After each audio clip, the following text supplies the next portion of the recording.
अभी सात्विक चाय की जो बात की है उनके विषय में हमने कल सुनाया भी था और कैसे बनाते हैं और कौन लोग यूज़ कर सकते हैं उसके विषय में, लेकिन थोड़ी स्पष्टता की जाए। हमारे वीडियोस जो यूट्यूब के ऊपर जा रहे हैं उसमें कई लोग इनका गलत तरीके से भी अर्थघटन करते हैं। जनरली एनडीएस में कुछ भी चीज़ को गर्म करने का अलाउ नहीं है। जो नेचुरल अवस्था में है उन्हों का यूज़ करना है। मतलब हमारा कोई सात्विक चाय का प्रमोट करने का प्रयोजन विशाल भाई नहीं है, लेकिन लोग गलत उनका अर्थघटन कर लेते हैं। उसी वीडियो में माताजी ने थोड़ा कमेंट किया है, तो हम ये स्पष्ट करना चाहते हैं कि जो लोग 20 साल 40 साल से चाय पी रहे हैं, झटके से नहीं निकाल रहे हैं अपने इस संस्कार को, तो कुछ 5-15 दिन महीने दिन कभी पी लिया तो जिनसे उनको उनके इस संस्कार को परिवर्तन करने में आसानी रहे। हमारे मंच के ऊपर से या ब्रह्मा कुमारी के मंच के ऊपर से किसी भी एनडीएस की प्रथा या एनडीएस के जो भी रूल्स और रेगुलेशन हैं उनके विपरीत जाकर अपनी मनमत चलाकर आगे बढ़ने का और लोगों को गुमराह करने का कोई मकसद नहीं है। ये मैं सभी के सामने रख देता हूँ, क्योंकि ये सेंसिटिव बातें हैं छोटी छोटी। ये आपके हिसाब से आप उनसे माहितगार नहीं हैं। जो एनडीएस का क्या ओरिजिनल फॉर्म है, जिनको हम एक्स्ट्रा तरीके से संपूर्ण सात्विक, संपूर्ण प्राकृतिक, अपक्व, ये सारी चीज़ें गेन करने में कई बार किसी को 1 महीना लगता है तो किसी को 10 साल भी लग जाते हैं। तो सभी के लिए जनरल बातें बताना जरूरी है। इस अर्थ में सब उनका अर्थघटन करिएगा। अभी आपको उपवास के सब्जेक्ट में बातें हो रही थी और विशाल भाई जो अच्छे वक्ता हैं और विषय को पूरा न्याय देने की अपने तरफ से प्रयास करते हैं। आज हम बस आधा घंटा बचा है तो फास्टिंग के बारे में ही वही सब्जेक्ट में थोड़ा सा हम गहराइयों में जाने का प्रयास करेंगे। उप वत्ता वास, वो शब्द भी आपसे परिचित हैं। उप मतलब नज़दीक, वास मतलब रहना। परमात्मा के नज़दीक जिस चीज़ से रहा जाता है उनको ही हम उपवास कहेंगे। भक्ति मार्ग में ये भी बातें कहते हैं कि भूखे भजन न हो तो गोपाला हैं। गोपाल का भजन करने के लिए भी भूखे रहकर अगर भजन करवाने की बात की जाए तो भोजन किए बिना तो हम रह ही नहीं सकते। इसलिए भोजनांते मृत्यु अतः जीवातु आहु, ऐसा संस्कृत में एक सुंदर वाक्य है। भोजन मृत्यु का कारण बनता है। क्या कहा गया है? भोजन मृत्यु का कारण बन सकता है, वो चाहे पका हुआ हो या कच्चा भोजन हो। भोजन मृत्यु का कारण बन सकता है। दूसरे वाक्य में कहा गया है कि भोजनांते मृत्यु भोजनते जीवातु आहु, मतलब जीवन देने वाला भी भोजन ही है। जीवन को टिकाने वाला भी भोजन ही है। भोजन, अन्न को देवता कहा गया है। अन्न देवता, वायु देवता, अग्नि देवता, तो उसमें अन्न को भी क्या, और हम अन्न ग्रहण करते हैं सभी ब्रह्मावत्स, तो अन्न को तो हम बहुत पूज्य भाव से, पवित्र भाव से ग्रहण करते हैं। तो अन्न ना कोई हमारा दुश्मन है, उल्टा अन्न से ही हमारे सभी शरीर की कोशिकाएं एवं कोश बनते हैं और बिल्डिंग मटेरियल है हमारा, शॉर्ट में कहा जाए तो। शरीर का जो बिल्डिंग मटेरियल अगर पूर्त नहीं करेंगे तो बिल्डिंग धड़ाम से नीचे आ सकती है। तो भोजन के विरोधी नहीं है हम। कभी न खाना कभी नहीं सिखाते हैं। हम अल्प खाना, थोड़ा खाना, जरूर के हिसाब से खाना सिखाते हैं एनडीएस में।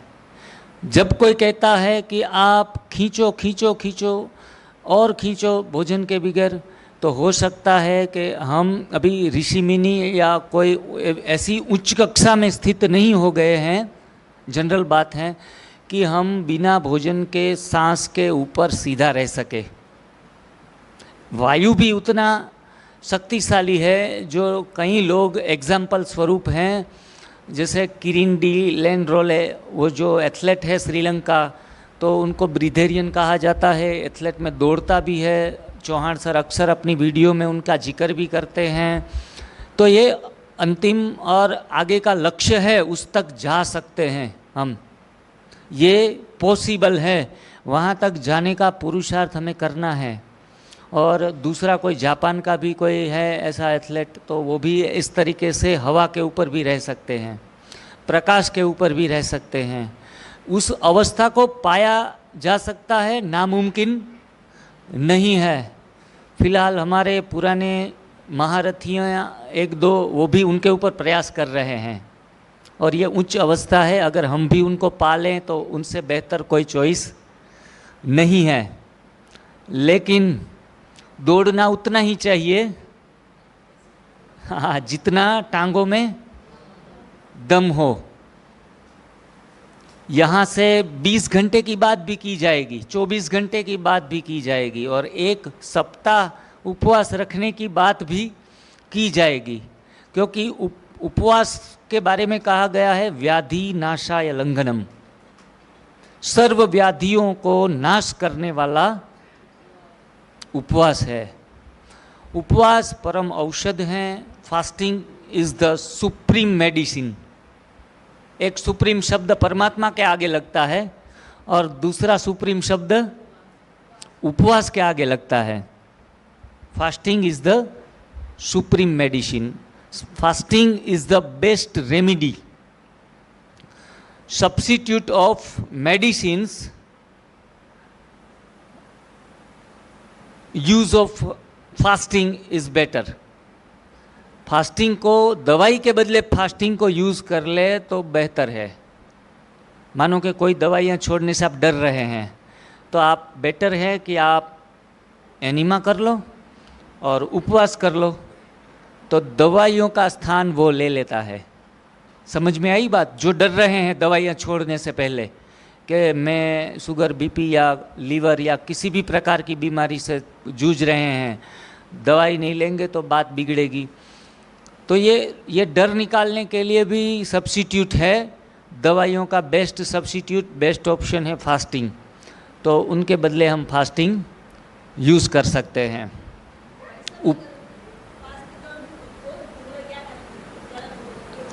देखो, जब भूख नहीं लगे, सुनिएगा, भूख नहीं लगे तब खाना अपराध है। क्या है? जब भूख नहीं लगे तब खाना अपराध है। जब भूख लगे तब न खाना अपराध है। फास्टिंग है जो, वो व्याधि को नाश करने का शस्त्र है। फास्टिंग, उपवास जीवन जीने की शैली नहीं है। समझ में आई बात? उपवास को हथियार के तौर के ऊपर इस्तेमाल करना है। सदा के लिए उपवास वो इस्तेमाल कर सकता है जिनका बॉडी धीरे धीरे करके एट्यून होता जा रहा है, उनको रुचि है, उनके भाव उनके प्रति बहुत उच्च है, तो वो लोगों को फास्टिंग करते करते भी कमजोरी नहीं आती, क्योंकि क्रिया महत्वपूर्ण नहीं है, क्रिया के पीछे का जो भाव जुड़ जाता है वो महत्वपूर्ण है। हम नवरात्रि के ऊपर भक्त लोग 9 दिन निर्जला करते हैं, 9 दिन केला और अमरूद खा के रहते हैं। तब उनको लगता है कि माँ भवानी, माँ दुर्गा, उनकी हम उपासना कर रहे हैं, शक्ति का आह्वान कर रहे हैं, तो उनको ऐसे परिणाम उनको मिलते हैं। और यहाँ शिविर में या 5 दिन के या 50 दिन का कोई प्रोग्राम रखा है, तो उसमें किसी के कहने पर भूखे रह रहे हैं, तो उनके बारे में मैं शब्द प्रयोग करूँगा कि भूखे मर रहे हैं। बरोबर है। क्रिया के पीछे के भाव को, महत्व को जानकर कोई भी क्रिया करनी है। भाव बहुत महत्वपूर्ण है।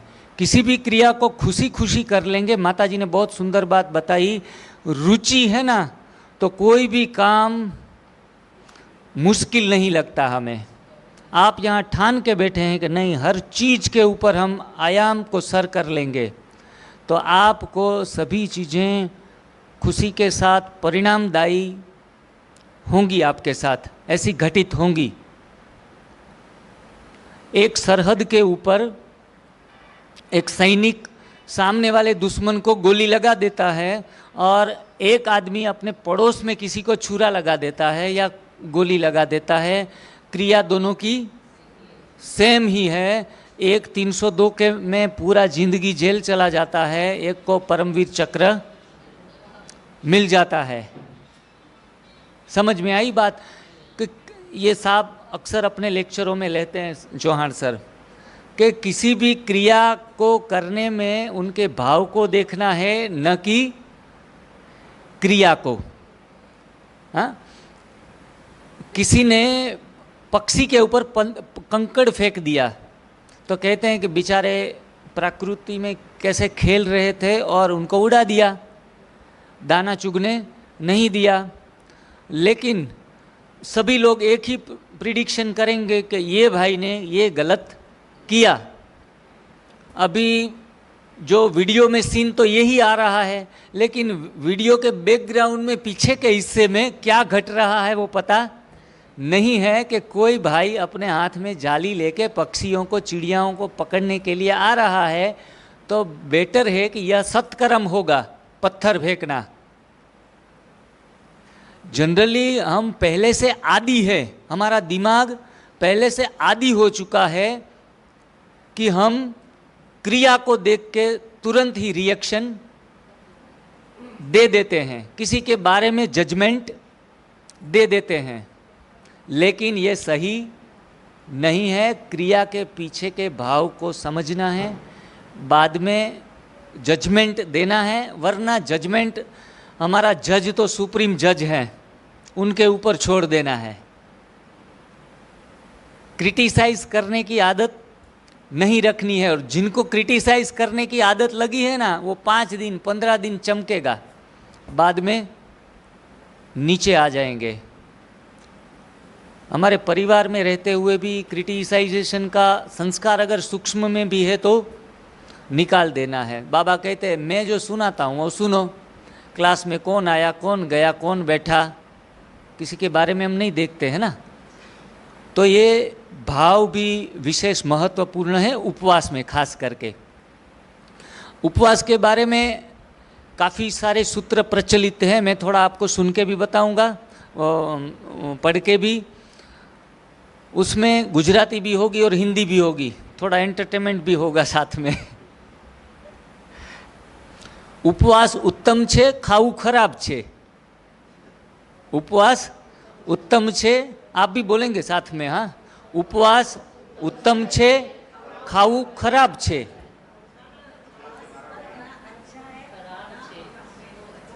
देखो आपको, देखो कितने होशियार लोग और इंटेलिजेंट लोग बैठे हैं जो तुरंत ही ट्रांसलेशन कर देते हैं, पढ़े लिखे हैं।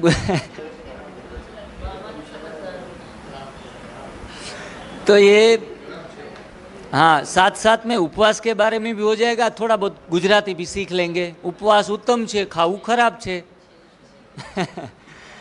दूसरा स्लोगन है, उपवास एटले रोगनो दुश्मन। उपवास एटले रोगनो दुश्मन, साथ बोलेंगे। उपवास एटले रोगनो दुश्मन। हिंदी में क्या कहेंगे?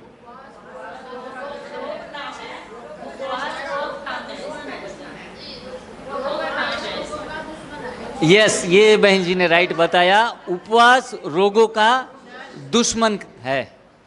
उपवास रोगों का दुश्मन है। दुश्मन का काम क्या होता है? सामने वाले को खत्म करना।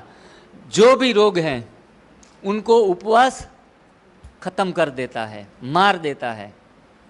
इसलिए युक्ति युक्त उपवास, ये मैं वर्ड यूज़ करना चाहूँगा। Every fool person can use fasting. हर एक मूर्ख व्यक्ति भी उपवास का प्रयोग कर सकता है, लेकिन every wise person knows how to break fasting. उपवास को कैसे तोड़ना होता है वो तो जो सयाने लोग, होशियार लोग ही जानते हैं। लंबा उपवास रख के सीधा कुछ मुंह में ओवरलोड कर लिया तो कुछ ना कुछ दिक्कतें आएंगी। तो अनुभव से सारी बातें सीखी जाती है, ऐसा भी नहीं पढ़ा पढ़ाया भी याद रहे। कुछ भी अनुभव में आ जाता है, लाइफ टाइम याद रह जाता है कि हमेशा उपवास हर कोई कर सकेगा। पागल आदमी भी देखो गांव में घूम रहे हैं तो बेचारे को नहीं मिलता है तो 12 घंटे का उपवास कर लेते हैं।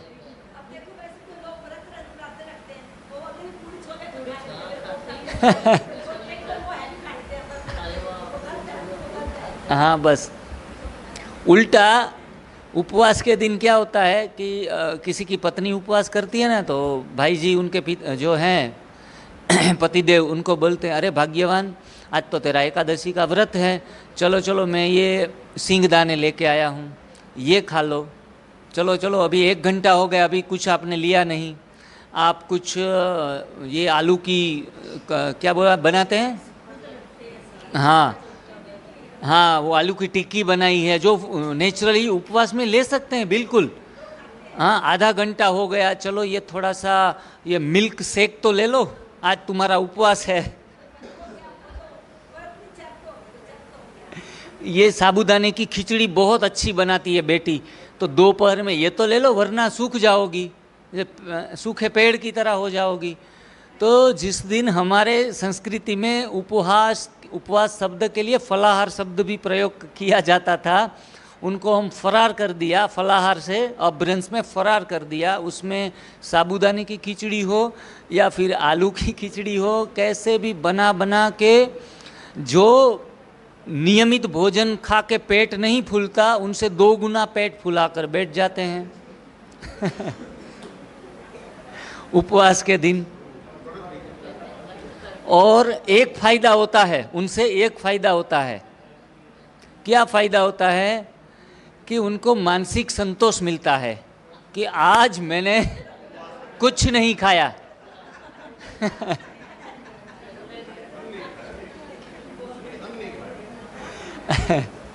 भक्ति मार्ग में हमारे एक भाई जी थे, बड़े बुजुर्ग, वो बोलते थे, बाबा ये भक्ति मार्ग को कहता है कि अंधेरा है, आधा कल्प दिन और आधा कल्प रात है, भक्ति है वो एक प्रकार का अंधेरा है। भाई जी मेरे को नहीं लगता, भक्ति से कुछ न कुछ तो फायदे होते होंगे। मैंने कहा मुझे तो पता नहीं, मेरे तो फालतू काफ़ी समय चला गया भक्ति में, दीवा बत्ती अगरबत्ती कर कर के तीर्थ स्थानों पे जा के माथा टिका टिका के कोई दुख गया तो नहीं। मेरे को तो लगता है कि अच्छा बाबा ने अपना बना लिया। लेकिन आपको कोई लगता है तो मुझे बताओ, भक्ति मार्ग में कुछ फ़ायदे हैं? मैंने तो उल्टा ये भी देखा है कि तीर्थ स्थानों पे जाके कुछ बाढ़ में चले गए, कुछ एक्सीडेंट में चले गए, तीर्थ स्थानों पे जाके घर पर वापस भी नहीं आए, मंदिर मस्जिद गिरिजाधरों में माथा टेकते टेकते बर्बाद हो गए। तो मुझे तो भगवान कहीं दिखाई नहीं दिया, मेरा अनुभव तो ये है। लेकिन ये भावना जो भक्तों की है, तो बाबा भी कहता है भावना का भाड़ा तो कुछ देना पड़ता है। हनुमान को याद करते हैं तो हनुमान की उनको प्रत्यक्षता होती है स्वप्न में या कुछ ही अनुभव में। कृष्ण को नरसिंह ने याद किया तो वो कृष्ण भी सामने आ गया था। तो भक्ति मार्ग का बाकी तो मैं अब छोड़ चुका हूँ सारी बातें। आपको क्या फ़ायदा लगता है? बोला अभी मुरली सुनते हैं ना हमारे गांव में, तो सुबह दीदी आती है, हमारे गांव में खेती बाड़ी वगैरह कुछ होता है ना, तो मच्छर बहुत परेशान करते हैं, और मच्छर होते हैं तो मुरली सुनते सुनते बार बार काटते रहते हैं, तो ऐसे ऐसे ऐसे ऐसे करते रहते हैं। और भक्ति मार्ग में जब हम गाना वगैरह धुन वगैरह लगाते थे ना, तो दोनों हाथों से तालियां बजाते थे ना, बीच बीच में तो मच्छर भाग जाते थे। मच्छर आसपास में घूमते नहीं हैं। तो ऐसे कुछ फायदे मिलते हैं जो उठा लेनी चाहिए। अभी हमने 5-10 बार ताली बजा ली तो कोई क्लैपिंग कर ली तो कोई ऐसे बात नहीं। कई तीर्थ स्थानों पे जाके घूम लिया रिफ्रेशमेंट होने के लिए तो कोई बात नहीं। ऐसी जड़ता भी हमारे अंदर नहीं होनी चाहिए कि हम जड़ बने, पत्थर बने, दूसरे बाजू में बैठ के भी सफोकेशन फील करें, हैं? ऐसे सफोकेटिव कभी भी नहीं बनना है। किसी भक्त की भावना है कि भाई हम जब आबू जाते हैं तो बाजू में अम्बा जी हैं, तो कोई नई नई माताएं पहली बार बाबा को मिलने के लिए आती है ना, तो कहती है हमारी कुल देवी है माँ अम्बा, हमें वहाँ लेके जाओगे? तो क्या करना चाहिए बोलो? लेके जाना चाहिए। हाँ, क्योंकि भक्तों की मनोकामना पूर्ण करने के लिए तो हमें बाबा लक्ष्य दे रहा है, हैं? कि सबकी इच्छाएं, मनोकामनाएं, शुद्ध सात्विक मनोकामनाएं आप पूर्ण करो। तो किसी भी भाव से किया गया, अच्छे भाव से, पवित्र भाव से, सुख देने के भाव से किया गया कर्म ही है हमें जो फलदायी रहता है। अभी आगे बढ़ेंगे। उपवास दोषों ने दूर करनार छे। उपवास दोषों ने दूर करनार छे। पहले गुजराती में बोलेंगे सारे। उपवास दोषों ने दूर करनार छे। हिंदी में बताएं। एकदम 100% ट्रांसलेट कर रहे हैं बहन जी। उपवास दोषों को दूर करने के लिए है, वो चाहे शारीरिक दोष हो, वही मानसिक दोष हो, या फिर आत्मा के अंदर लगी हुई जंक हो, उनको उपवास दूर कर देता है। जब तक सफाई नहीं हुई है तो उपवास आपके लिए फायदेमंद रहेगा। आगे बढ़ते हैं। उपवास थी ऊर्ध्व गति छे, खावाथी अधोगति छे। उपवास थी ऊर्ध्व गति छे, खावाथी दुर्गति है। हाँ, उपवास थी ऊर्ध्व गति छे, खावाथी अधोगति छे।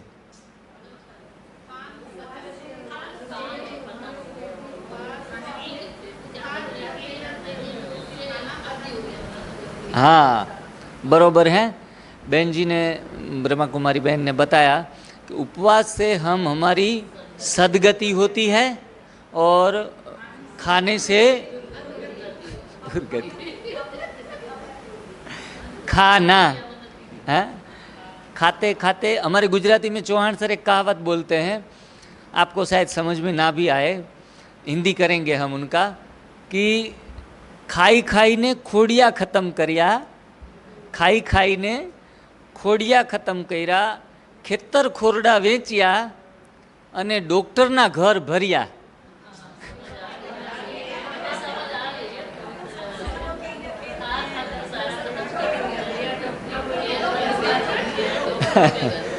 बराबर है। खाई खाई ने खोड़िया खत्म कर्या, मतलब खा खा कर शरीर को पूरा खत्म कर दिया, इतना खा गए। खेतर भी बेच दिया, मकान भी बेच दिए। दवाएं के लिए लोग बेचते हैं ना, हैं, ब्याज पे लेके भी, और ज़मीन भी बेचने की नौबत आ जाती है। और एक फ़ायदा मिला डॉक्टर को, उनके घर भर गए।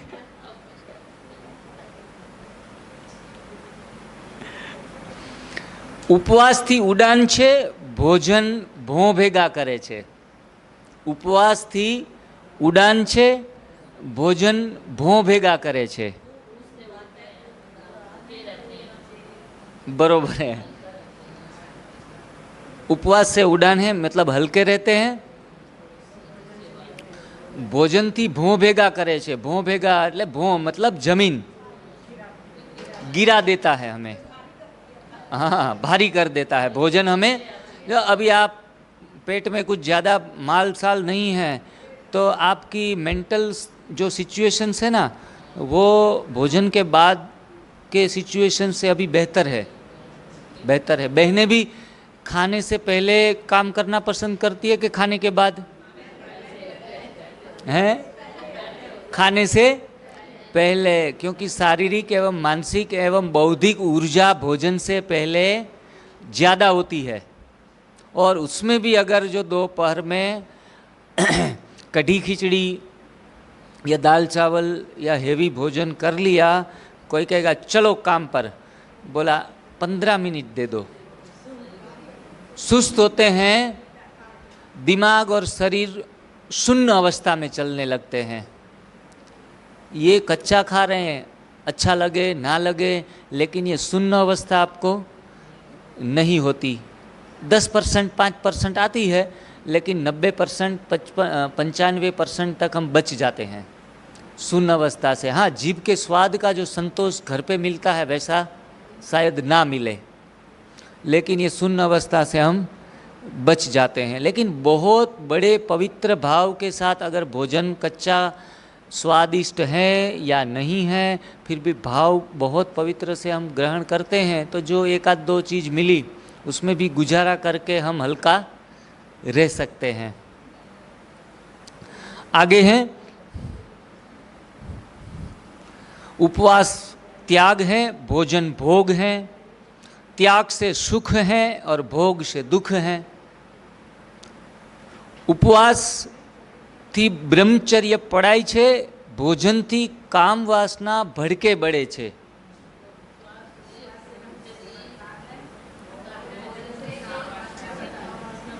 बढ़ती है। भोजन थी ब्रह्मचर्य, भोजन वगर उपवास थी ब्रह्मचर्य पड़ाय छे अने भोजन थी काम वासना भड़के बड़े छे। मतलब भोजन करने से शरीर को काम वासना को और भी प्रदीप्त होता है शरीर में। जब हम भोजन बिना लंबे समय तक रहते ना, अंदर से काम विकार अपने आप शांत होने लगता है। ये फायदा सबसे बड़ा है। तो उपवास की आदत हम लोगों को तो 6 घंटा 8 घंटा अगर रूटीन में भी रहती है सदा के लिए, तो हमें धारणा रखने में बहुत आसानी रहती है, जोर लगाना नहीं पड़ेगा। उपवास से सौंदर्य खिलता है। उपवास से सौंदर्य आप दिन ब दिन छोटी उम्र के होते जाते हैं। सदा जवान रहना कौन पसंद करेगा? सभी। बूढ़े दिखना कौन पसंद करेगा? कोई नहीं। तो उपवास से सौंदर्य भी खिलता है और सदा के लिए हम यंग दिखते हैं। ये भी फायदा आपको उपवास से मिलेगा। संतान जो हैं, जिनको देवी संतान कहेंगे, जो ज्ञान में नहीं चलते हैं, ब्रह्मचर्य का पालन नहीं करते हैं, संतान सुख की इच्छा है, ऐसे युगल अगर उपवास रखें, एनिमा लें, कच्चा भोजन लें अपने 80% एटलीस्ट 80%, और उन दौरान अगर उनको गर्भ धारण हो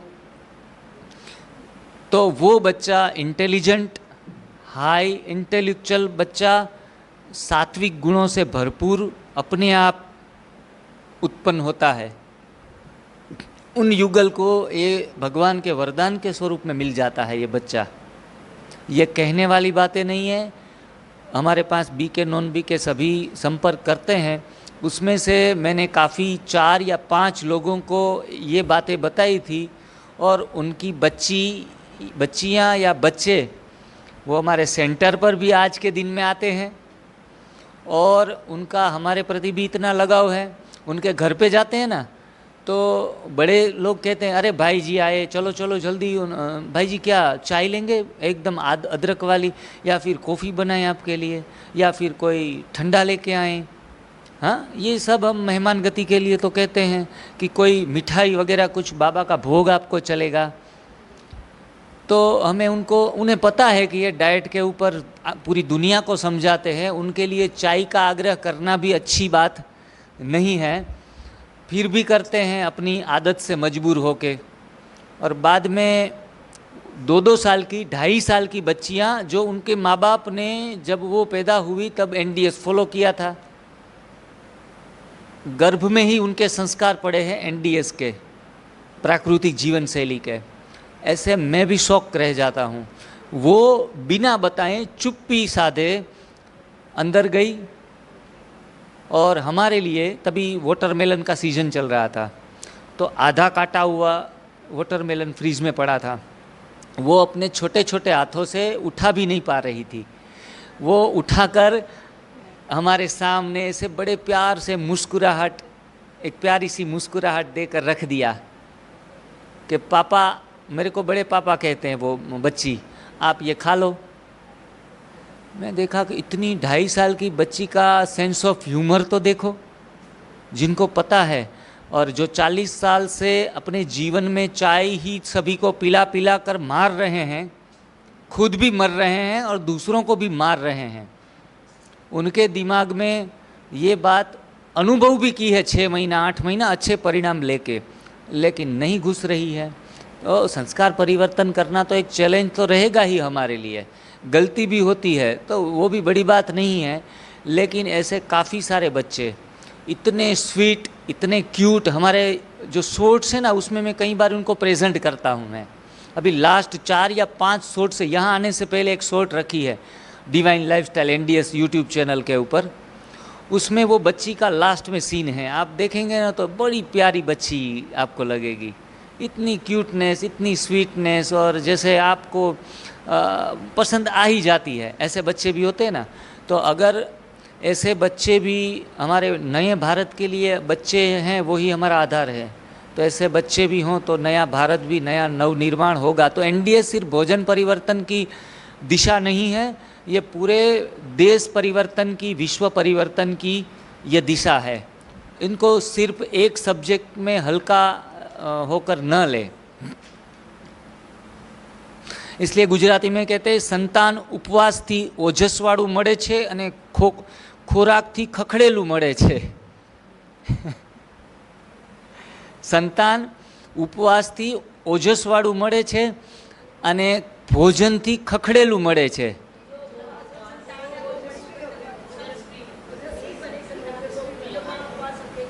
हाँ, और भोजन से, हाँ, कई कई लोग जो बचपन से ही शुगर लेके आते हैं, बचपन से ही उनके माता पिताओं का खाया हुआ भोजन, उन्होंने तो कोई ज़्यादा बहुत कुछ गलती की नहीं, लेकिन उसका भोजन का जो अंश है वो तो गर्भ के समय उस बच्चे में गया है, नस नाड़ियों में, और उनके कारण वो बच्चे बचपन से बीमार हो जाते हैं। कोई कोई बच्चे को तो 1 साल के बाद भी चश्मे लगे हुए मैंने देखे हैं। भाई उसने तो टीवी नहीं देखा, मोबाइल नहीं देखा, चश्मे चढ़ गए। तो माँ बाप के भोजन का असर अपने बच्चों के ऊपर आता है। तो उपवास थी ओजसवाड़ू मळे छे अने भोजन खूब करवाथी संतान खखड़ेलू मळे छे। मतलब खखड़ेलू, बीमार, अस्वस्थ, पीड़ादायक ऐसा मिलता है। और ख़ास करके हमारे जो सास है या अपनी माँ है, जब बहनों को बच्चे का जन्म होता है ना, अरे भाई घी खा लो, अरे लड्डू खा लो, अरे कमज़ोर हो जाओगी, अभी दूध नहीं आएगा आपको बच्चे को दूध पिलाने के लिए, ये भैंस का दूध पी लो, गाय का दूध पी लो। इतना कर करके भी अंतिम समय में जब डॉक्टर के पास जाते हैं तो पेट चीरना पड़ेगा। अरे भाई इतना माल तो खाया है, फिर भी आप पेट चीर रहे हैं, सीजरियन कर रहे हैं, फिर भी दिमाग में माताओं को, सासुओं को घुस नहीं रहा है कि भोजन कर कर के हम अपनी बेटी को, बहू को और भी बर्बाद कर रहे हैं। हाँ, इनको फल खिलाया जाए ना। सब अपनी अपनी मर्जियों के मालिक हैं, लेकिन एक बात है, पता चले तो कभी ना कभी हम एक्सपेरिमेंट कर सकते हैं। कहीं ना कहीं हम ऐसे भी देखते हैं कि पति पत्नी दोनों अच्छे हैं, सास बहू दोनों अच्छी हैं, तो बात थोड़ी आसान हो जाती है। वो थोड़ी किस्मत के ऊपर भी छोड़ना पड़ता है।